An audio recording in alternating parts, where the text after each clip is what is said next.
Good evening. It's Coach Coach Kirk's tennis channel. Please subscribe, like, and share if you find this valuable. Today we're going to do some chalk talk, X's and O's about strategy in doubles. I want to go through what I've noticed over the last several decades as a coach that's traveled and coached all over the country and had some very good formal training at a tennis academy. We went through a lot of double strategy, positioning, and strategy is really related to positioning, okay? So often in the club game, what's most common is one-up, one-back doubles throughout the match, okay? Really, one of the best formats is to have both players at the net. Even though you start up one back, one up, you don't want to stay like that, okay? That's the worst format. The second best format is to have both players back, okay? So let's go through some of these things. Here is the ideal start position from what I've studied, okay, and what has been kind of played out through top-level tennis. The server is going to be over for doubles, okay, not standing at the center mark. The server's partner is going to be in the middle of the service box, a few steps back from the net so they have time to react, but not hugging the alley so hard.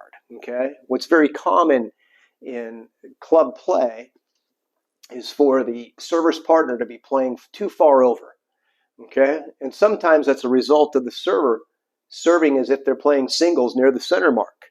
Okay, this guy isn't going to play over.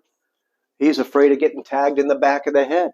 Okay, so now what happens in this format, the server has to cover an extraordinary amount of court, and this guy, the partner, he's stuck covering the alley, so he sees no action. Okay, it's very hard to poach from this position and make a play, because after you poach, you got to go cover this side of the court, and it just doesn't make sense. Anyway, returner, you're just going to bisect the return for your forehand and your backhand. But here's a biggie: the returner's partner. Here's what's common: the returner's partner is too far forward, or they might be too far back, but generally they're too far forward. And in this position, you cannot help with the horizontal service line call, okay? If you're in the right position, first of all, you have a great angle to help with this call. The returner has a better angle on the vertical line here for sure, and a pretty good angle on this one too. Now, he has some idea of this, of course, but the way that things work out optically, this player, the returner, can best see this line, okay? This player can really see this line well and this line if they're back a little bit. That's one reason to be there. The other thing is, if I position my body so that my navel is a little bit closer aiming at the server's partner, I can see all three players and I can see all the action that's happening. If I'm here and I'm facing straight ahead, I have no idea what my returning partner has done. I have no idea if he's hit a good return or a bad return, okay? So this is a benefit to start in this position. If my partner tags a great return cross court, I can slide forward and they can slide forward too. If they flub it and hit a weak ball at the server's partner, I'm able to respond. If I'm here and my returner flubs a return, okay, the server's partner can land a jet between the two players. Okay, so start positions are very important, and it sets up the rest of the match so that you're more likely to be on balance with your partner, you're sharing the court, you're contributing when you're the server's partner instead of just doing nothing. Okay, and so consider this. Comment to me, tell me what you guys like to do, what's effective for you. Now, here's what's common: the one-up, one-back, poor positioning that we've talked about here. And this kind of stays throughout the match. And people will go, well, gosh, I'm competitive like that. Well, you're competitive like that because you're playing against other teams that do the same thing.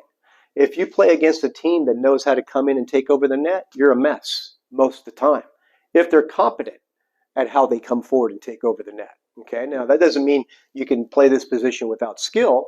You got to develop proper volleys.